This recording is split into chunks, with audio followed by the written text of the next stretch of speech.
Iran, Israel అదేవిధంగా America యుద్ధం ఏదైతే ఉందో ఇది జియో పాలిటిక్స్ అదేవిధంగా ఇంటర్నేషనల్ బిజినెస్ మీద ఎక్కువగా ప్రభావం కనిపిస్తుంది. దీని మీద మీ అభిప్రాయం ఏంటి? తప్పనిసరిగా సార్. సేఫ్టీ అండ్ సెక్యూరిటీ, రక్షణ, భద్రత అనేవి హ్మ్.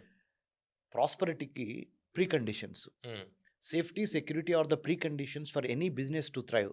Be it a local business, national business or international business. Hmm. చిన్న ఉదాహరణ సార్. మన వీధిలో ఒక చిన్న కొట్లాట జరిగింది. హ్మ్. 4 కొట్లు మూసేయాల్సి వచ్చింది. 4 దుకాణాలు. హ్మ్. ఈ కొట్లాట అనేది శాంతి భద్రతలకు విఘాతం కలిగించే అంశం. Maintenance of law and order disturb అయినప్పుడు ఆటోమేటిక్‌గా బిజినెసెస్ కూడా సాఫ్ట్‌గా జరగవు. హ్మ్. చిన్న ఉదాహరణ. దీన్నే నేషనల్ లెవెల్‌లో అప్లై చేయండి. ఇంటర్నేషనల్ లెవెల్‌లో అప్లై చేయండి. As we are talking now today on 7th of March 2026 in Hyderabad, hmm. Global flash points చూడండి Pavan sir. Hmm. US, Israel కలిసి ఇరాన్ మీద, Iran versus Iran versus Gulf Cooperation Council countries, China, Taiwan, North Korea, South Korea, hmm. Japan, China, India, Pakistan, India, Bangladesh, Afghanistan, Pakistan, Russia, Ukraine. You see how many theatres of conflicts are happening the world over, hmm. ప్రపంచవ్యాప్తంగా. ఇవి కాకుండా మనకి ఎట్లా ఈ సన్నటి గొంతు మన జీవితం మొత్తాన్ని కాపాడుతుందో, హ్మ్. అంటే ఈ చోక్ పాయింట్, అలానే ప్రపంచంలో అతి ఇంపార్టెంట్ 3 ఇంపార్టెంట్ మహాసముద్రాలే మన యొక్క జీవన అభివృద్ధికి గానీ, జీవన గమనానికి గానీ ఒక ప్రాథమిక సూత్రాలు సార్. హ్మ్. ప్రాథమిక అంటే పారామీటర్స్. ఎగ్జాంపుల్ చెప్తా. Largest and the deepest ocean Pacific Ocean. Hmm. Second one is the Atlantic Ocean. The third one is Indian Ocean, హిందూ మహాసముద్రం. హ్మ్. మన భారతదేశానికి చుట్టుపక్కల ఉన్న హిందూ మహాసముద్రము, ఇటు అరేబియా సీ, ఇటు బే ఆఫ్ బెంగాల్ మొత్తం కలిపి ఈ ఆఫ్రికన్ కాంటినెంట్ నుంచి ఆస్ట్రేలియా వరకు మధ్య ఉన్న, ఇంక్లూడింగ్ ఇండియాకి కింద ఉన్న ఈ హ్మ్. Indian ocean third largest ocean. ఈ థర్డ్ లార్జెస్ట్ ఓషన్‌లో, అంటే ఏషియా, ఆఫ్రికా కలయికిది. హ్మ్. ఆస్ట్రేలియా వరకి టచ్ అవుద్ది. ఎన్నో వేల షిప్పులు ప్రతిరోజు తిరుగుతా ఉంటాయి. ఎక్కడ maritime piracy, maritime terrorism, maritime trade, maritime technology, maritime environment, marine biology, marine engineering, హ్మ్. ఇవన్నీ కలగలిపి సముద్రము, సముద్రపు లోతునున్న మణులు, మాణిక్యాలు, జీవ సంపద, వీటన్నిటికి సంబంధించి ఇప్పుడు ఈ అండర్ సీ కేబుల్స్ ద్వారా అవును. ఎంతో పర్యావరణ విఘాతము. మ్యారిటైమ్ పైరసీ, పైరేట్స్ అంటే సముద్రపు దొంగలు. అవును. వాళ్ళు షిప్పుల్ని కొడతాం, షిప్పుల్ని దోచుకోవటం. మ్యారిటైమ్ పైరేట్స్ మన నార్మల్ షిప్పుల్ని కూడా హైజాక్ చేయటం. హ్మ్. అంటే ఎందుకు చెప్తున్నానంటే ఈ మాట పవన్ సార్, ప్రపంచంలో 100% ట్రేడ్ ఎక్కడెక్కడ జరుగుతుందని మనం అంచనా వేసినప్పుడు 80% ట్రేడు నీటి ద్వారా, మహాసముద్రాల ద్వారా, sea lines of communication, shipping ద్వారా జరుగుద్ది. హ్మ్. ఆ షిప్పింగ్‌ని ఒక దేశం నుంచి ఇంకో దేశంకి ఇంపోర్ట్స్, ఎక్స్‌పోర్ట్స్ చేయటంలో ఈ సెక్యూరిటీ ఎక్కడైతే ల్యాప్స్ ఉందో, హ్మ్. ఎక్కడైతే టెర్రరిజం ఉందో, ఎక్కడైతే వార్ ఉందో, ఎక్కడైతే 2 దేశాల మధ్య యుద్ధం ఉందో, అదంతా ఇంటర్నేషనల్ బిజినెస్‌కి, ఈ సెక్యూరిటీ, సేఫ్టీకి ఇన్‌హెరెంట్‌లీ హ్మ్. హ్యాండ్ ఇన్ గ్లోవ్ అప్రోచ్ అంటాం ఇంగ్లీష్‌లో. తెలుగులో చెప్పాలి అంటే మనము అంతా అవినాభావ సంబంధం ఉంది వీటికి. ఏది? International trade, international technology, international business hmm. Thrive అవ్వాలంటే ఇంటర్నేషనల్ సెక్యూరిటీ, వరల్డ్ ఆర్డరు ప్రశాంతంగా ఉండాలి. ఆ ప్రశాంతంగా ఉండే విధంగా మనం చేయాలి. అందుకనే పవన్ సార్, మన పాపులర్ తెలుగు ద్వారా, తెలుగు పాపులర్ టీవీ ద్వారా చూస్తున్న వాళ్ళకి నేను చెప్పేదేంటంటే, international business, international trade, international commerce is inherently interlinked with the safety and security as a precondition. ఈ ప్రీ కండిషన్స్ లేకపోతే, అంటే సేఫ్టీ, సెక్యూరిటీ లేకపోతే హ్మ్. ఈ ఇంటర్నేషనల్ లెవెల్ కాదు కదా, నేషనల్ లెవెల్ కాదు కదా, లోకల్ లెవెల్‌లో కూడా ట్రేడు డౌన్ అయిపోద్ది, టెక్నాలజీ డౌన్ అయిపోద్ది, టూరిజం డౌన్ అయిపోద్ది, టాలెంట్ డౌన్ అయిపోద్ది. సో, అవును. This is what I would like to say.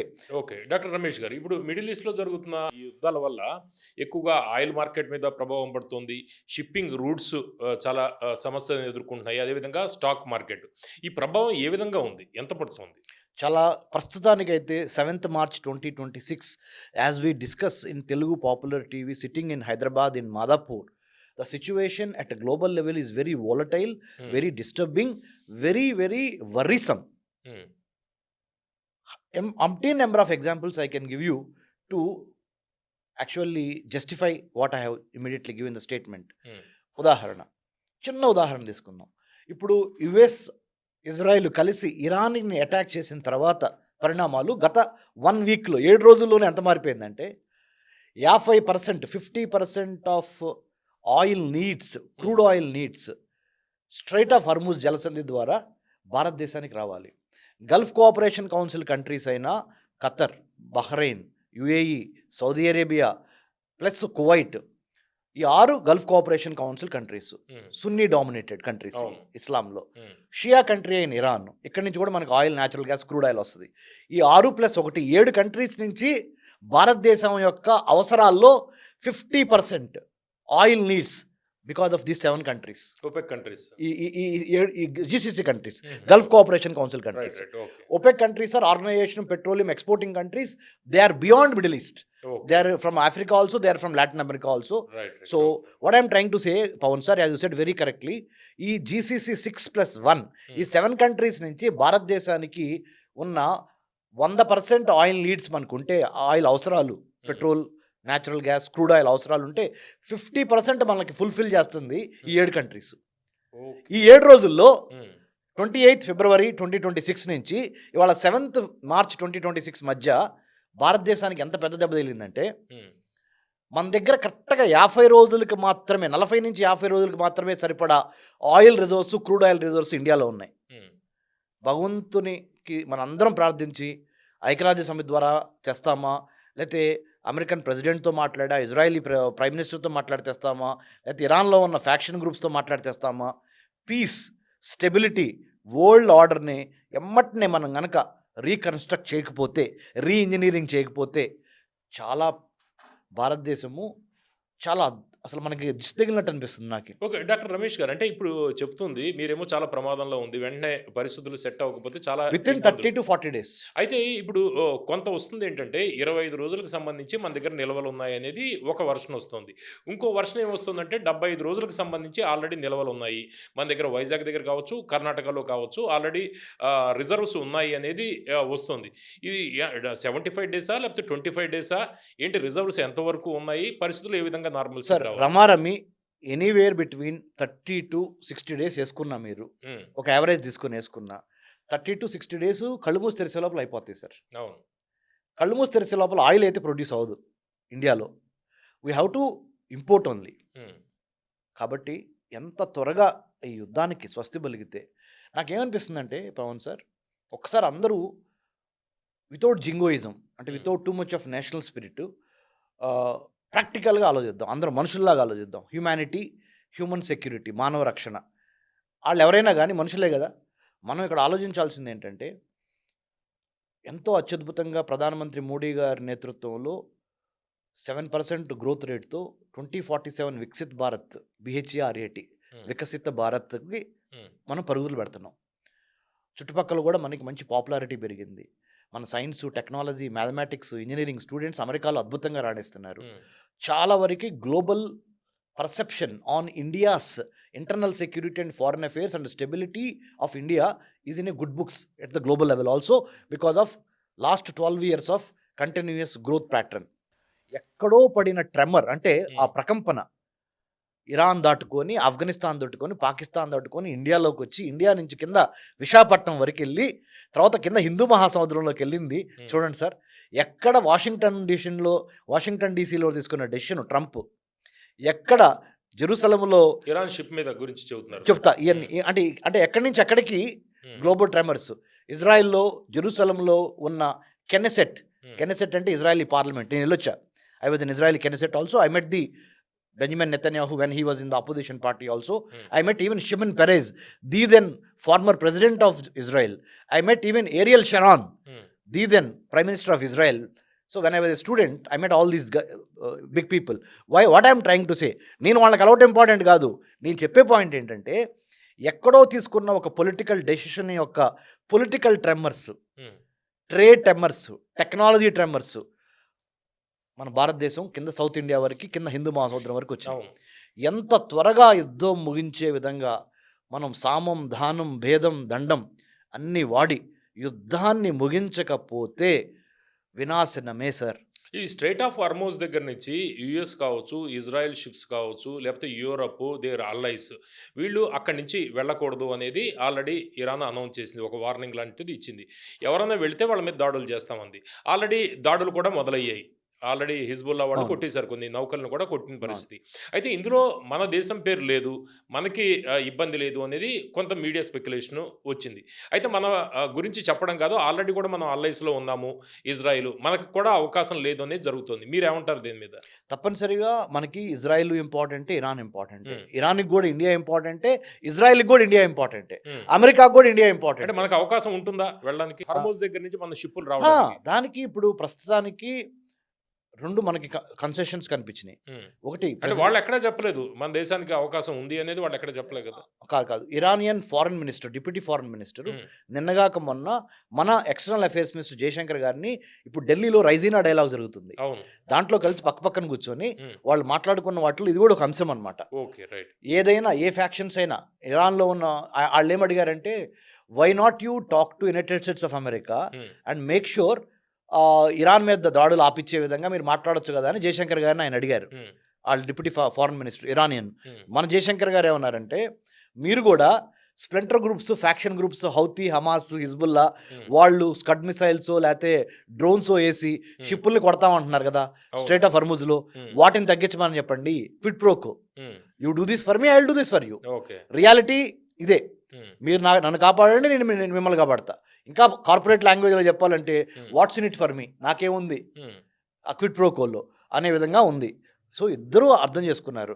Israel అర్థం చేసుకుంది ఇండియా ఇంపార్టెంట్ అని, ఇరాన్ అర్థం చేసుకుంది ఇండియా ఇంపార్టెంట్ అని, మనం కూడా అర్థం చేసుకున్నాం ఏమని, ఉమ్, ఇరాన్ నుంచి వచ్చే 50% ఆఫ్ ఆయిల్ నీడ్స్ మనకు కావాలి.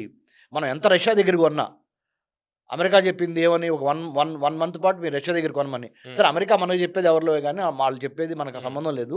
మన జాతి ప్రయోజనాలను అది బట్టి మనం కొనసాగే అవకాశం కూడా ఉంది. ఉంది, మనం ఎక్కడి నుంచి కొంటాం అక్కడ నుంచి కొంటాము. ఉమ్. అంటే నేను రిఫరెన్స్ ఇస్తున్నాను. డాక్టర్ రమేష్ గారు, ఇప్పుడు హర్మోజ్ జలసంధి దగ్గర నుంచి షిప్పుల్ని ఏ విధంగా ఇరాన్ గుర్తిస్తుంది? అది యూరప్ షిప్సా, యూరప్ నుంచి వస్తున్నవా, లేకపోతే యుఎస్ఆ, లేకపోతే ఇజ్రాయెలా, ఎట్లా గుర్తిస్తుంది? అంటే జనరల్గా అయితే జెండా లాంటి ఫ్లాగ్స్ లాంటివి అవును. ఉంటాయి. కానీ నేను కొంత స్టడీ చేసింది ఏంటంటే, లైబీరియా కంట్రీకి సంబంధించిన ఫ్లాగ్సే ఎక్కువగా ఉంటాయి. అందరూ కూడా ఏ దేశం వాళ్ళైనా కూడా లైబీరియా దగ్గర నుంచి రిజిస్ట్రేషన్ చేసుకోవడం వల్ల కొంత రాయితీలు వస్తాయి అనేది ఒకటి ఉంది. ప్రతిదీ లైబీరియా ఫ్లాగ్స్ ఉంటాయి అనేది. వరల్డ్ వైడ్ 23.75 కార్గో షిప్స్ ఆ ఏరియా నుంచి మొత్తం లైబీరియా జెండాలతోటే ఉంటాయనేది ఎట్లా గుర్తిస్తుంది ఇరాను? అది ఏ దేశం షిప్పు అనేది? సార్, ఇంటర్నేషనల్ మ్యారిటైమ్ ఆర్గనైజేషన్ అని, ఇంటర్నేషనల్ మ్యారిటైమ్ బ్యూరో అని 2 ప్రపంచానికి సంబంధించిన షిప్పింగ్ వ్యవస్థలన్నిటి మీద కంట్రోల్ ఉన్న 2 సంస్థలు ఇవి. ఉమ్, ఇంక్లూడింగ్ నేవీస్, అంటే state navies um, and also merchant navies.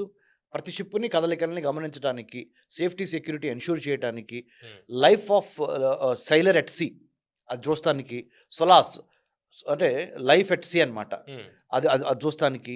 తర్వాత convention on law of seas ఉంది, ఉమ్, అంటే సముద్రాన్ని పరిపాలించడానికి కూడా లా ఉంది. ఉమ్, మనకి ఎట్లయితే భూభాగాన్ని పరిపాలించడానికి లా ఉంటుందో, ఉమ్, అట్లానే సముద్రాన్ని పరిపాలించే safety at life of at sea అది కూడా ఉంది, ఉమ్, సోలాస్.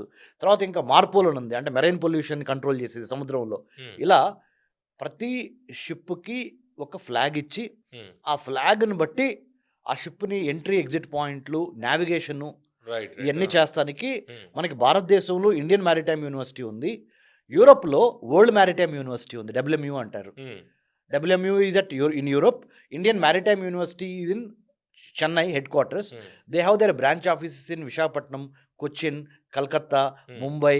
ఇలా ఉన్నాయి. Um, So what I am trying to say is, um, IMO, International Maritime Organization, um, International Maritime Bureau, um, and ఒమన్లో international maritime security research centre కూడా ఉంది. ఉమ్, ఇవన్నీ కలగలిపి ఉమ్, షిప్పులు ఎక్కడి నుంచి బయలుదేరి ఎటు వెళ్తున్నవి ఉమ్, అనే నావిగేషన్ని GPS ద్వారా కూడా తీసుకొని ఉమ్, అన్ని కోఆర్డినేట్స్, ఎక్కడెక్కడైనా షిప్పులు ఆగిపోయినాయా because of the technical issues. Um, రీసెంట్గా మన కేరళలో కూడా ఒక షిప్పు భారతదేశం నుంచి పర్మిషన్ తీసుకొని ఇరాన్ ఆగిపోయింది. అవును. సో అట్లా అంటే టెక్నికల్ గ్లిచెస్ మూలన ఆగిపోతే వాళ్ళకి మనం ఫ్రెండ్లీ కంట్రీస్కి ఆశ్రయం ఇస్తాం. ఇట్లా ప్రతిదీ గమనిస్తూ ఉంటాం. మీరు అడిగినట్టుగా ఆ షిప్ మీద ఆ ఫ్లాగ్ పెట్టే Liberia flag Liberia flagged cargo షిప్సా, ఇంకోటి ఏం చేస్తారంటే హ్మ్. మన ముంబై 2611 ఇక్కడ గుర్తుపెట్టుకోవాలి. అవును. దొంగ షిప్పు వచ్చే ఇంటెన్షన్ వేరు. కానీ ఎదుటోళ్ళని మోసం చేయడానికి హ్మ్. ఫ్రెండ్లీ కంట్రీ లాగా ఫ్లాగ్ పెడతారు. అది ఫ్రెండ్లీ కంట్రీ బోట్ కాదు, ఫ్రెండ్లీ కంట్రీ షిప్ కూడా కాదు హ్మ్. ఒక్కొక్కసారి. సమ్‌టైమ్స్. అప్పుడేంటంటే మనల్ని హాని కలిగించడానికి వస్తున్నాయి ఆ షిప్పులు గాని, ఆ బోట్‌లు గాని. హ్మ్. వాటిని కూడా గమనించాలి మనం. ఇయన్నీ ఎట్లా గమనిస్తామంటే మనము అనుసంధానము international maritime bureau, international maritime organisation ఎప్పటికప్పుడు 24/7 365 డేస్ ప్రతి షిప్‌ని ఎంట్రీ పాయింట్ నుంచి, పోర్ట్ కాల్ దగ్గర నుంచి, ఎగ్జిట్ హ్మ్. వరకి ప్రతిదీ గమనిస్తా ఉంటారు సార్. సో, ఆ విధంగా మనము చూస్తాము. మీరన్నట్టుగా ఎందుకు ఓన్లీ లైబీరియా షిప్స్ ఫ్లాగ్స్ ఎక్కువ వాడుతున్నారు అంటే, చిన్న ఉదాహరణ ఇందాక కూడా మీకు చెప్పాను. హ్మ్. మన ఆంధ్రప్రదేశ్ నుంచి లేతే మన హైదరాబాద్ నుంచి ఆంధ్రప్రదేశ్‌కెళ్ళే బస్సులు గానీ, లేతే కర్ణాటకకెళ్ళే బస్సులు గానీ, బెంగుళూరుకెళ్ళే బస్సుల్లో గానీ, ఎక్కువగా నాగాలాండ్ నంబర్, ఎన్ఎల్ నంబర్ మీరెక్కువ అవును. చూస్తారు. అవును. ఎందుకు అంటే అక్కడ టారిఫ్స్ రాయితీలు ఉండటం మూలాన హ్మ్. మనోళ్ళు డబ్బులున్నవాళ్ళు అక్కడికెళ్ళి కొని హ్మ్. అదే దాన్ని నేషనల్ పర్మిట్ తీసుకొని హ్మ్. ఈ స్టేట్స్‌లో ఆపరేట్ చేస్తారు. ఓకే. సో, దే వాంటెడ్ అంటే ఆ లైబ్రరీ ఎకనామికల్లీ వాళ్ళ బిజినెస్సే ఇది.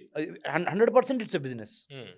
అంటే తక్కువ ఖర్చుతో షిప్‌ని ప్రొక్యూర్ చేయడంతో పాటు హ్మ్. ఆ కంట్రీకి కొన్ని రాయితీలు ఉండటం మూలన అలా. అట్లానే ఆ నంబర్ ప్లేట్‌కి కొన్ని రాయితీలు ఎక్కడైనా తిరగొచ్చు. హ్మ్. అలా. So, this is the hmm. And ఇంకోటుంది సార్. ఐఎస్‌పీఎస్ ప్రోటోకాల్ అంటారు. Hmm. International ship port security protocol అంటారు. అంటే 2001 డబ్ల్యూటీసీ వరల్డ్ ట్రేడ్ సెంటర్ కూలిపోయిన తర్వాత హ్మ్. 9/11. 9/11 జరిగిన తర్వాత కరెక్ట్‌గా చెప్పారు. డిపార్ట్మెంట్ ఆఫ్ హోమ్‌ల్యాండ్ సెక్యూరిటీని డీహెచ్ఎస్ అని ఆవిర్భావం అయింది అవును. అమెరికాలో. అవును. డీహెచ్ఎస్ అంటారు. ఆ డిపార్ట్మెంట్ ఆఫ్ హోమ్‌ల్యాండ్ సెక్యూరిటీ 9/11 తర్వాత కూర్చొని ఒక కమిటీ ఏశారు. Study on counter terrorism hmm. Committee. నేను యూనివర్సిటీ ఆఫ్ మేరీలాండ్ ఎళ్ళొచ్చా. హ్మ్. యూనివర్సిటీ ఆఫ్ మేరీలాండ్‌లో స్టార్ట్ అని ఉందండి. S T A R T START. హ్మ్. మన popular TV Telugu popular TV చూస్తున్న ప్రేక్షకులకు చెప్తున్నాను. ఎస్టీఏఆర్‌టీ స్టార్ట్ అంటే study of terrorism and responses to terrorism అని అదొక centre of excellence on counter terrorism hmm. Established by department of homeland security in university of Maryland. నేను former union home secretary Padmanabhaiah గారు హ్మ్. IAS retired. అవును. ఆయన నేను కలిసి దీని మీద చాలా స్టడీ చేసి నేను యూనివర్సిటీ ఆఫ్ మేరీలాండ్ స్టార్ట్‌కి వెళ్ళొచ్చిన తర్వాత నేను అజిత్ దోవల్ సార్ దగ్గర పనిచేయడం జరిగింది. అవును. వివేకానంద ఇంటర్నేషనల్ ఫౌండేషన్‌లో when he was the director. Hmm. I was his research associate on counter terrorism. ఈ ఎక్స్‌పీరియన్సెస్ అన్ని బట్టి మీకు నేను చెప్పేదేంటంటే మన హ్మ్. పాపులర్ టీవీ ప్రేక్షకులకి, తెలుగు పాపులర్ టీవీ ప్రేక్షకులకి చాలా మీకు తెలియని విషయాలు నర్మగర్భంగా, డిస్క్రీట్‌గా, సటిల్‌గా బిహైండ్ ద స్క్రీన్సు ఎన్నో వందల నేషనల్ సెక్యూరిటీ ఏజెన్సీస్ కలిసి పనిచేస్తేనే బయట మీరు పెళ్ళిళ్ళు, పేరంటాళ్ళు, సినిమాలు, ఫంక్షన్‌లు, అవును. క్రికెట్ మ్యాచ్‌లు మీకు కనపడే ప్రపంచం ఇది. మీకు తెలియని ప్రపంచంలో నేను పనిచేసొచ్చి, నాతో పాటు పెద్దవాళ్ళతో కలిసి పనిచేసొచ్చి, నేను వినమ్రంగా మీకు చెప్పేదేంటంటే, ఉన్న ప్రతి అవకాశాన్ని జాగ్రత్తగా వాడుకొని అద్భుతంగా తక్కువ సమయంలో స్మార్ట్‌గా హార్డ్ వర్క్ చేసి ముందలకి వెళ్ళాలి. ప్రతి ఆపర్చునిటీని ఉపయోగించుకోవాలి. హ్మ్. అని నేను ఎందుకు చెబుతున్నానంటే ఈ కాంటెక్స్ట్‌లో చేతిలో ఉన్నప్పుడు వస్తువు విలువ తెలీదు. చేయి జారిపోయిన తర్వాత మనకు ఎట్లా అయినా తెలుసుద్దో, హ్మ్. అలాగే ఈ శాంతి సమయంలోనే యుద్ధానికి సన్నద్ధమయ్యి మనోళ్ళందరూ అంతర్జాతీయ అంశాల మీద, జియో పాలిటిక్స్ మీద, డిఫెన్స్ అండ్ సెక్యూరిటీ మీద హ్మ్. బై డిఫాల్ట్ హ్మ్. లా సబ్జెక్ట్ ఎంత ఇంపార్టెంటో, ఈ security, national security, human security, geopolitics మీద అవగాహన పెంచుకుంటేనే భారతదేశము 21వ శతాబ్దంలో ముందలకి వెళ్తది. Technology, doctor, engineer, actor, businessman, media ఇలా ఎవరికాళ్ళు సైలోస్‌లో పనిచేస్తే హ్మ్. పని కుదరదు. You have to work with one voice, one జెండా అండ్ వన్ ఎజెండా. త్రివర్ణ పతాకం రెపరెపలాడాలి అంటే మన భారతదేశంలో 2047 మనకి 100 ఇయర్స్ వచ్చే లోపల మనం నంబర్ 1 అవ్వాలంటే బీహెచ్ఏఆర్ఏటీని సాధించాలి. అంటే ఏంటంటే సార్, హ్మ్. తెలుగు పాపులర్ టీవీ చూస్తున్న వాళ్ళకి మీ ద్వారా పవన్ సార్ ద్వారా చెప్తున్నాను నేను. బీహెచ్ఏఆర్ఏటీ భారత్ అంటే నా డెఫినేషన్ వినండి. బి అంటే build, a harmonious but audacious Raj to advance India's trade, India's technology, India's talent, India's tourism and to decimate terrorism. That's called Bharat. B H A R A T. B for build, H for harmonious, A for audacious to advance the Raj, to achieve trade, talent, technology, tourism and to destroy terrorism. ఉగ్రవాదాన్ని కూకుట పేళ్లతో సహా పెకిలించి భారతదేశానికి సంబంధించినంత వరకు trade, technology, tourism, టాలెంట్‌లో number 1 అనిపించుకొని హార్మోనియస్గానే సఖ్యంగానే ఉంటా అడాషియస్గా ధైర్యంతో సాహసంతో ముందరికెళ్తామే భారత్ 2047. ఇప్పుడు ఈ యుద్ధాలు మిడిల్ ఈస్ట్‌లో యుద్ధాలకి ప్రధాన కారణం ఎనర్జీ పాలిటిక్స్, అదేవిధంగా డిఫెన్స్ ఇండస్ట్రీ ఇంట్రెస్ట్‌లు అని చెప్తున్నారు. మీరేమంటారు? తప్పనిసరిగా అండి. There energy is something politics. Called energy politics, food there are many securities అండి. Hmm. The very connotation of security hmm. Has expanded Pavan sir. Hmm. Security అంటే లాఠీ పట్టుకుని ఉండే పోలీస్ మ్యాన్ కాదు, గన్ పట్టుకుని ఉండే మిలిటరీ మ్యాన్ కాదు. హ్మ్. Security human security, national security అని. ఇది హ్యూమన్ సెక్యూరిటీ అనుకోండి సార్, హ్మ్. ఇది నేషనల్ సెక్యూరిటీ అనుకోండి. What is the difference? హ్మ్. ఆ రెండు ఒకటేనా అని మన ప్రేక్షకులకి నేను క్లారిటీ ఇస్తా. హ్యూమన్ సెక్యూరిటీ అంటే మనిషికి కావాల్సిన food security, water security, health security, employment security, self esteem, environmental security, women related security. It constitutes poverty reduction, it constitutes human security. What constitutes national security ఏంటంటే మన బోర్డర్స్ని కాపాడుకోవాలి, maintenance of law and order ఉండాలి. National security agencies అయిన army, navy, air ఫోర్స్తో పాటు CISF, CRPF, BSF, ITBP, IB, రా, police, customs వీళ్ళందరూ కలిసి national security organs అనమాట. ఈ నేషనల్ సెక్యూరిటీ, హ్యూమన్ సెక్యూరిటీ రెండు కలిసి కాంప్రహెన్సివ్ సెక్యూరిటీ మోడల్గా ఎమర్జ్ అయినప్పుడే శరీరం మొత్తము ఒక చక్కటి ఆకారంలో ఉంటుంది. హ్యూమన్ సెక్యూరిటీ అంటే లెట్సే 2 legs అనుకున్నాం సార్. హ్యూమన్ సెక్యూరిటీ మీద డబ్బులు ఖర్చు పెట్టకుండా ఓన్లీ నేషనల్ సెక్యూరిటీ మీద డబ్బులు ఖర్చు పెట్టామనుకోండి సార్, కూలిపోయింది బిల్డింగ్. హ్యూమన్ సెక్యూరిటీ అంటే ఏంటి? విద్య, వైద్యం, ఆరోగ్యం, పర్యావరణం, అంతర్గత భద్రత వీటి మీద డబ్బులు ఖర్చు పెట్టకుండా only border security, satellites, arms, ammunitions, tanks, B2 stealth bombers, F-15, F-16, F-18, F-22 stealth bombers, drones వీటి మీదే ఖర్చు పెట్టామనుకోండి, వీటిని నెగ్లెక్ట్ చేస్తా హ్మ్. ఏది ఈ కనీస అవసరాలైన ఫుడ్, హెల్త్, వాటర్ ఏమవుదండి? హ్మ్. ఇది బాగా వీక్గా ఉంటుంది హ్యూమన్ సెక్యూరిటీ కింద. కాబట్టి నేషనల్ సెక్యూరిటీ పైన కనిపించే బిల్డింగ్ ఇది కూలిపోద్ది. రెండు పాలిటిక్స్‌ని. హ్మ్. పవన్ సార్, లాస్ట్ మాట సార్, క్షమించండి. రెండు కాంప్రహెన్సివ్గా నేనే ప్రైమ్ మినిస్టర్ అయితే I have to allocate budget to human security needs and also national security wants. ఈ రెండింటిని కలగలిపి they are the 2 sides of the same coin. హ్మ్. బొమ్మ బొరుసు రెండు ఉంటేనే నాణానికి విలువ. అవును. So national security, human security are the 2 sides of the same coin అనే విధంగా the president or the prime minister will have to think, will have to reengineer, reconstruct, rebuild the entire narrative of security into human security and national security. తద్వారా comprehensive, holistic, organic security model emerge అవ్వాలి. Okay. ఈ జియో పాలిటిక్స్‌ని భవిష్యత్తులో ఏది decide చేస్తుంది? అంటే energy పాలిటిక్సా? లేకపోతే టెక్నాలజీనా? లేకపోతే సప్లై చైనా? ఎందుకంటే ఇవన్నీ కూడా మనం ఇందులో చూస్తున్నాం కదా! ఆల్ పుట్ టుగెదర్ యూ హ్మ్. Put it very beautifully. హ్మ్. మీరు చెప్పిన ప్రతి మాటని కలిపితే ఒక పూసల దండ అవుద్దే, హ్మ్. సేమ్ అంతే sir. You have to connect the dots. Dots. Energy security is as important as food security. Hmm. Energy security, food security, health security, coastal security, maritime security, cyber security, hmm. ఈ అన్నిటితో పాటు environmental security, hmm. వీటన్నిటితో పాటు inclusive, democratic, responsible artificial intelligence, hmm. Data security. You see technology security, and supply chain. Supply chain. Supply chain is as important. Supply chain అయితే food దొరకదు. అవును. సరిగ్గా షిప్పులు ప్రయాణం చేయకపోతే మీకు రైతులకు పండించడానికి యూరియా దొరకదు. హ్మ్. మనం కార్ వేసుకొని, బైక్ వేసుకొని ఆఫీస్కి రావడానికి పెట్రోల్ ఉండదు. అవును. ఇంట్లో ఉప్పు పప్పు ఉండదు. ఎందుకంటే ఎరువులు, ఆయిల్ ఇవన్నీ అంటే కొంటున్నాం కదా ఇప్పుడు సమస్య. పవన్ సార్, 21వ శతాబ్దంలో హ్మ్. యుద్ధ రీతి, యుద్ధ నీతి మారిందని నిన్న కూడా చెప్పాను హ్మ్. సార్. ఇక్కడ మనకి ఒక్కటే సార్ మనం హ్మ్. గమనించాల్సింది పవన్ సార్, మనం ఇంటర్ కనెక్టెడ్ మల్టీపోలార్ వరల్డ్లో ఉన్నాం సార్. ఎవ్వడు తురుంకాన్ కాదు. ఎవడన్నా వాడు తురుంకాన్ అనుకుంటే ఒక కంట్రీ, వాడి గొయ్యి వాడు తీసుకున్నట్టు he is or she is digging her own grave if he or she thinks he or she is the greatest of all of them. Hmm. It is the interconnected, cooperative, collaborative world కానీ hmm. Not conflict oriented. Hmm. That's what I would like to submit again. మన common sense prevail అవ్వాలి.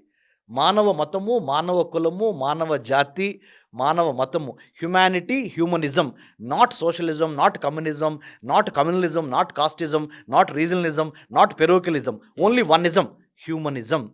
Liberalisation, privatisation, globalisation, Googlisation, digitalisation, Chinaisation ఇవన్నీ పక్కన పెట్టేయండి. హ్యూమనైజేషన్ కావాలి. Right. Okay. హ్యూమనైజేషన్ కావాలి. ఆ హ్యూమనైజేషన్ విధంగా సాధించే విధంగా మన వేస్ అండ్ మీన్స్ ఉండాలి. హ్మ్. We have to readjust, recalibrate, redirect, rededicate ourselves to achieve the humanization and humanism. Indian diaspora, Telugu diaspora. Yes, sir. ఇప్పుడు యుద్ధం మిడిల్ ఈస్ట్‌లో జరుగుతున్న ఆ యుద్ధం నేపథ్యంలో ఇప్పుడు ఇండియన్ డయాస్పోరా అంటే యూఎస్లో ఉన్న ఇండియన్ డయాస్పోరా ఎక్కువగా ప్రభావం చూపిస్తుంది. అంటే బిజినెస్ విషయంలో కావచ్చు, పాలిటిక్స్ విషయంలో కావచ్చు, టెక్నాలజీ విషయంలో కూడా చాలా పెద్ద పెద్ద ఫార్చ్యూన్ 500 కంపెనీస్‌లో పెద్ద పెద్ద కంపెనీస్ అది మైక్రోసాఫ్ట్ కావచ్చు, గూగుల్ కావచ్చు, ఇలాంటి ఐబీఎం కావచ్చు, వీటిలో సీఈఓ ర్యాంక్‌లో ఉన్న వాళ్ళందరూ కూడా ఇండియన్సే. ఈ ఇండియన్ డయాస్పోరా ఎటువంటి అడ్వాంటేజ్ తీసుకోవచ్చు మనం ఈ సందర్భంలో? దట్స్ ఎ వెరీ స్మార్ట్ ప్రశ్న అనాలి మిమ్మల్ని. ఎందుకంటే very timely question also. How could you take the leverage of diaspora అంటే భారత జాతి సంతతికి చెందిన భారతీయులు వేరే దేశాల్లో స్థిరపడి ఉన్నారు. మరి ముఖ్యంగా యునైటెడ్ స్టేట్స్ ఆఫ్ అమెరికాలో చాలా బలంగా ఉన్నారు. హ్మ్. Science, technology, engineering, mathematics, medicine అనే 5 పంచభూతాలని అవపోసన పట్టిన భారతీయ విద్యార్థులు అద్భుతంగా హ్మ్. చాలా ఐటీ కంపెనీలకి సీఈఓలుగా రాణిస్తున్నారు. అవును. అక్కడి నుంచి కింద వరకు చూసిన ఫస్ట్ తరం డాక్టర్స్ అమెరికాలో అవును. First wave, second wave generation, third generation, fourth generation, we have already proved we're none other than, hmm. No less than the most influential, the most powerful hmm. Lobby in the United States is Jewish lobby అని చెప్పాను మీకు. అవును. అంటే యూదులు హ్మ్. అమెరికాలో economy, trade, commerce, media దున్నేస్తున్నారు వాళ్ళు. అవును. వాళ్ళకి సరిజోడుగా సరితగ్గ కౌంటర్ పార్ట్గా Indian NRI community has risen. Hmm. దాదాపు 5 మిలియన్ ఇండియన్స్ ఉన్నారంట యూఎస్‌లో. 50 లక్షల పైగా భారతీయులు జూయిష్ పీపుల్ యొక్క స్టాండర్డ్ ఆఫ్ లివింగ్కి కంపీట్ అయ్యే విధంగా రైజ్ అయ్యాం మనం. హ్మ్. అత్యంత ఆదాయ వర్గాలు అమెరికాలో ఎవరయ్యా అంటే American Jewish people and Indian Americans. That is 120K dollars dollars. Average. So American డ్రీమ్ని ఆ స్థాయిలో అందుకోగలిగాం మనం. ఎందుకు? Because of our knowledge, because of our skill, because of our attitude. KSA, knowledge, skill, attitude. Because we have the plan, we have the preparation, we have the perspiration, so that we're able to inspire. And we also Pawan garu ప్రతి 7 డాక్టర్‌లో ఒక Indian ఒక doctor. Indian doctor. So we have అంటే knowledge economy, knowledge సొసైటీని మనం బాగా ఉపయోగించుకొని హ్మ్. ఆ స్థాయికి వెళ్ళాం సార్. హ్మ్. America Israel public affairs committee అని హ్మ్. The most influential Jewish lobby in the US Congress అని చెప్పాను సార్. అవును. దాన్ని బేస్గా తీసుకొని నా పోస్ట్ డాక్టరేట్ చేశాను సార్. హ్మ్. ఎక్కడ? ఇజ్రాయెల్లో, అమెరికాలో. Hmm. I got IVLP sir, international visitor leadership program కింద అమెరికన్ గవర్నమెంట్ ఎమర్జింగ్ లీడర్స్కి అవార్డు ఇస్తుంది. Hmm. I got that award in 2011 itself, and I had represented India in the United States, been to 10 American universities on that fellowship. IVLP, international visitor leadership program కింద. హ్మ్. దాంట్లో భాగంగా నేను study చేసి వచ్చింది ఏంటంటే భారతీయులు యుఎస్ ఇంపాక్ట్ అంటారు. యుఎస్ ఇండియా పొలిటికల్ యాక్షన్ కమిటీగా ఏర్పడి మనము హ్మ్. సంజయ్ పూరి గారు 2001, 2002లో అప్పుడు మన national security adviser Brajesh Mishra గారి టైంలో హ్మ్. యుఎస్ ఇండియా ఏ విధంగా ముందరికి వెళ్ళాలి, డయాస్పోరాస్ ఏ విధంగా ఇంపార్టెంట్ రోల్ ప్లే చేయాలి, రోల్ మోడల్ ఎవరయ్యా అంటే Jewish diaspora in United States, అవును. అంటే Israeli diaspora in United States. Hmm. వాళ్ళని ఆదర్శంగా తీసుకొని అంటే ప్రధానంగా జూవిష్ లాబీ ఒకటి, ఇండియన్ లాబీ ఒకటి, చైనీస్ లాబీ ఇవి చైనీస్ ప్రధానంగా లాబీ, ఉంటాయి కదా? Arab American lobby is also right. Very powerful. అవును. Arab American lobby is also very అవును. Powerful. Correct. Italian American, hmm. Cuban American, Jewish American, Australian American, and then British American, hmm. Canadian American. So ఆ nationality, ఆ ethnicity బట్టి అమెరికాలో వచ్చి settle అయ్యి అక్కడ అమెరికాకి చెక్స్ అండ్ బ్యాలెన్సెస్ ఉన్నాయి. Executive, legislature, judiciary. ఈ మూడిట్లో ఈ లెజిస్లేచర్ ఉంది కదా, హౌస్ ఆఫ్ రిప్రజెంటేటివ్స్ హ్మ్. 434 అండ్ సెనెట్ 100 పీపుల్. హ్మ్. ఈ 2 సభల్ని ఇన్ఫ్లుయెన్స్ చేసి వాళ్ళ దేశానికి ప్రోగా in favour of those countries. ఇక్కడ case in point India. Hmm. ఇండియాకి ఫేవరబుల్గా అమెరికా చట్టాలు చేయాలి అంటే హ్మ్. ఏం చేయాలంటే హ్మ్. మనం ఒక లాబీ గ్రూప్గా ఏర్పడి అమెరికన్ కాన్స్టిట్యూషన్ ప్రకారము anyone can form a lobby in the United States. Hmm. Lobby you can register your lobby organization and lobby for policies that you wanted to see in the days to come. హ్మ్. So ఆ దిశగా మనం చూసినప్పుడు హ్మ్. Lobbying is a legal thing in America. Correct. ఇండియాలో అంటే lobbying is illegal, okay. అక్కడ lobbying is legal. హ్మ్. అందుకని ఏం చేస్తున్నారంటే పవన్ సార్, ఒక్క మాట చెప్తాను. US India political action committee అనే ఒక ఇండియన్ అమెరికన్ లాబీ ఏర్పడి హ్మ్. అమెరికన్ గవర్నమెంట్, అమెరికన్ పాలిటిక్స్లో భారతీయుల ప్రాబల్యం పెరిగి జూయిష్ లాబీ అయిన ఐపెక్ నుంచి మనం నేర్చుకొని ఉమ్, హౌస్ ఆఫ్ రిప్రజెంటేటివ్స్ని అంటే lower house of United states, senate అంటే మన ఎగువ సభ, ఉమ్, ఈ రెండింటిని ఎలా మేనేజ్ చేసి ఎలా స్ట్రాటజిక్ కమ్యూనికేషన్ చేయాలి. Strategic communication is different from communication. Um, అంటే వ్యూహాత్మకంగా భారతదేశానికి ఏ ఏ పాలసీల ద్వారా ఉమ్, ఎంత మేలు చేకూరుద్ది అనే దాని మీద మేధోమందనం బ్రెయిన్ స్ట్రామింగ్ చేసి అవును. ముందలకెళ్లాల్సిన విధంగా ఉమ్, ఈ లాబియింగు, ఈ um, Telugu diaspora, um, Indian diaspora, మన Telugu diaspora, out of Indian diaspora, um, Telugu diaspora is exceptionally well. Um, I have to mention here కొద్దిగా కొద్దిగా కమ్యూనిటీ పరంగా డివిజన్ వచ్చినప్పటికీ, ఉమ్, బట్ మన Telugu diaspora is exceptionally well. Because you know why? IT ప్రాబల్యము మంది మూలంగా, engineers, doctors Telugu వాళ్ళు చాలామంది ఉండటం మూలంగా, అన్నిటికీ మించి తెలుగు వాళ్ళందరూ తానా, ఆట, ఆప్తా, నాటా అని different different cultural organisation slash community ఆర్గనైజేషన్స్గా విడిపోయినప్పటికీ they are put together. when we connect the dots, they have the enormous power to influence the local constituencies అంటే డాక్టర్ రమేష్ గారు ఇప్పుడు in the United States. పాలిటిక్స్లో కావచ్చు, లేకపోతే బిజినెస్లో కావచ్చు, మన వాళ్ళు చాలా ఇంపార్టెంట్, ఇండియన్ కమిటీ చాలా ఇంపార్టెంట్ రోల్ చేస్తుంది. అంటే రో కన్నా కావచ్చు, లేకపోతే ప్రమీల జైపాల్, ప్రమీల జైపాల్ గారు ఉన్నారు, చాలా మంది ఉన్నారు, నిక్కీ హేలీ ఉన్నారు, ఇక తులసి గబార్డ్ ఉన్నారు. తులసి గబ్బాడ్ ఉన్నారు. ఈ బిజినెస్ విషయంలో మనం చూస్తే సత్య నాదెళ్ల, అదేవిధంగా సుందర్ పిచాయి, అరవింద్ కృష్ణ, ఇలాంటి వాళ్ళు చాలా Indian community, American Indian community ఏదైతే ఉందో చాలా స్ట్రాంగ్గా ఉన్నారు. వీళ్ళు అక్కడ పాలసీస్ మీద ప్రభావం చూపించే అవకాశం ఉందా? 100% sir, because of their intent, content and character. Um, Their individual intent, the individual content, individual character um, put together, they become a force to reckon with antaru. Um, And also they have shown a number of times how could they change the policies of the United States vis-a-vis India um, in favor of India కూడా కొన్ని legislations, ఉమ్, పాకిస్తాన్ని నిలబెట్టాలన్నప్పుడు, ఉమ్, పాకిస్తాన్ తోలు తీయాలన్నప్పుడు, ఉమ్, United నేషన్స్లో మనకి support రావాలన్నప్పుడు ఈ Jewish లాబీని ఏమేం చేస్తుందో నేర్చుకొని Indian lobby కూడా చేసిన సందర్భాలు చాలా ఉన్నాయి. Um. I mean paucity of time మూలాన నేను మీకు ఎక్కువ మేబీ సమ్ అదర్ ప్రోగ్రామ్లో ఉమ్. నేను మీకు ఆ కేస్ స్టడీస్ కూడా చెప్తా. అంటే మీడియేటర్ రోల్ తీసుకునే అంత స్థాయి ఉందా మనకి? అంత 100% అవకాశం ఉందా? 100% we have achieved that, ఉహుం, not because of తాత ముత్తాతలు, um, but because of our pure merit. Okay. Indians um, command respect in the United States now um, because of their science, technology, engineering, mathematic, మెడిసిన్తో పాటు um, knowledge, skill, యాటిట్యూడ్తో పాటు ఉమ్. అన్నీ ఉండటం మూలాన they are now in so we're no longer a underdog there. Um, we're a force to reckon with, a force multiplier or a game changer Telugu diaspora has become. Um. Okay. Doctor Ramesh గారు, ఇప్పుడు యుద్ధాలన్నీ కూడా మనం చూస్తుంటే ట్యాంకులు, fighter జెట్లు వీటితోటి కాకుండా AI, drones technology, cyber technology వీటితోటి జరుగుతుంది. అంటే రానున్న రోజుల్లో ఎట్లా ఉండే అవకాశం కనిపిస్తుంది?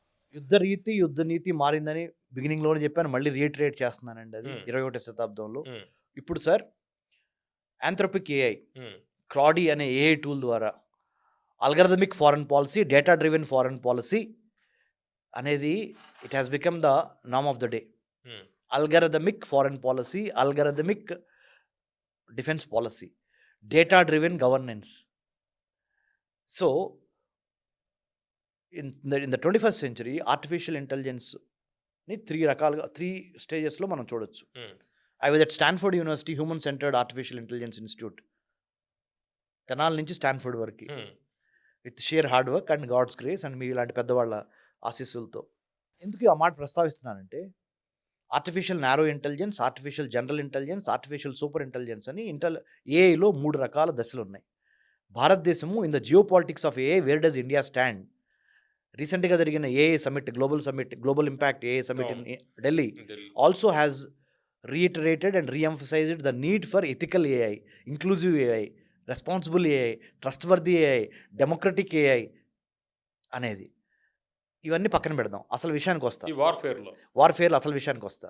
మీరు చెప్పినట్టుగా drones, autonomous weapon systems, physical human systems ఇవన్నీ కలిసి వార్ఫేర్ని రీతిని మార్చి డేటాని కొలేట్ చేసి, డేటాని మైన్ చేసి, డేటాని విజువలైజ్ చేసి, డేటాని క్లాసిఫై చేసి, ఏ శత్రువు ఎక్కడున్నాడు, ఎంతవరకు తక్కువ ఖర్చుతో ఎక్కువ యుద్ధాన్ని గెలవచ్చు. మానవ రహిత డ్రోన్ సహిత హ్మ్.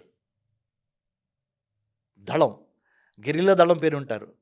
ఆత్మాహుతి దళం పేరునుంటారు. సామూహిక పదాతి దళం పేరునుంటారు. హ్మ్. ఇప్పుడు డ్రోన్ అండ్ అదర్ దళాలొచ్చినాయి. హ్మ్. రోబో ఆర్మీస్ వచ్చినాయి. హ్మ్. సో, తద్వారా ఇప్పుడు మనం అంటే రోబో గమనిస్తుందంటే సినిమాలా కనిపిస్తుంది మొత్తం అంతా. అబ్సల్యూట్‌లీ. ఇంకోటి చెప్తాను సార్ ఫైనల్‌గా. 1914-1919 అనుకుంటే first world war. Second world war 1913-1945 అనుకుంటే, కోల్డ్ వార్ అంటే 1945-1991 అనుకుంటే, పోస్ట్ కోల్డ్ వార్ అంటే 1991 నుంచి 2026 అనుకుంటే పోస్ట్ కోల్డ్ వార్ అనుకుంటే యూఎస్ఎస్ఆర్ పతనం తర్వాత. పతనం తర్వాత హ్మ్. ఇదన్నా అనుకుంటే United States of America 12 million army on foot ఉండేది. హుహు. Boot versus bot. Hmm. Right. Right. Okay. Boots, అవును. బూట్స్ అంటే soldiers boots hmm. Versus bot, B O T bot అంటే computer. Autonomous hmm. Vehicle hmm. Or right. Autonomous army or drone army hmm. Or robo army. Hmm. Bot is nothing but agent, అంతే. AI agent, hmm. Software agent. Software agent. Hmm. Boots versus bots. Hmm. ఈ రేస్‌లో hmm. Boots తగ్గిపోతున్నాయి. Hmm. Bots పెరుగుతున్నాయి. హ్మ్. Agentic AI వచ్చేసింది. అవును. Generative AI వచ్చేసింది. So, 12,00,000 మంది 12 మిలియన్ల మందున్న American army second world war టైంలో హ్మ్. 1.4 మిలియన్‌కొచ్చింది. కోల్డ్ వార్ అయిపోయిన తర్వాత 1991 ఆ టైంలో అంటే 1,20,00,000 మంది నుంచి 14,00,000 మందికొచ్చింది. వచ్చేది. ఇప్పుడు ఎంతమంది తెలుసా? హ్మ్. అమెరికన్ ఫ్లెష్ ఇన్ బ్లడ్ హ్మ్. అమెరికన్ సైన్యం ఎంతో తెలుసా సార్? 11,00,000 హుహు. అంతే.